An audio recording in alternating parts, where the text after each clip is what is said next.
Aujourd'hui, c'est le jour de paie, je vais vous payer un par un, oui chef. Le chef a réuni toute l'équipe dans la cuisine du resto, mais un serveur a remarqué un truc bizarre. En nettoyant la table 7, sous l'assiette, quelqu'un avait laissé exprès une grosse enveloppe, Pedro l'a ouverte et a vu qu'elle était bourrée de billets. Un client l'a oublié, ou c'est le chef qui l'a mise là, il s'est dit.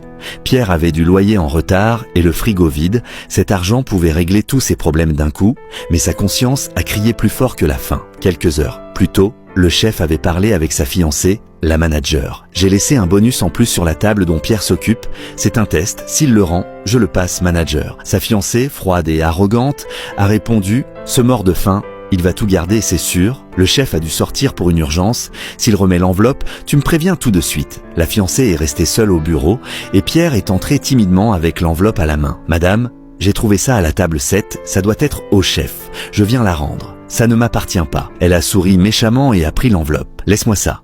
Je lui dirai que tu as été honnête, tu peux rentrer plus tôt aujourd'hui. Pierre est sorti soulagé, en se disant qu'il avait fait ce qu'il fallait, mais la fiancée avait un plan cruel. Je garde l'argent et je dirai que c'est lui qui l'a volé. Elle voulait mettre son propre petit frère à la place de manager. Quand le chef est revenu, il a demandé, impatient. Alors Pierre a rendu l'argent. Il n'a rien rendu du tout, elle a menti.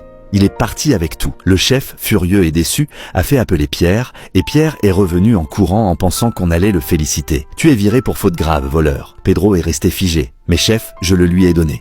Tais-toi, ne mets pas ça sur ma fiancée pour cacher ton manque de caractère, dégage avant que j'appelle la police. Pierre a pris une grande inspiration en retenant ses larmes. D'accord chef, je pars même si c'est injuste, mais avant ça, tu dois vérifier quelque chose de très sérieux.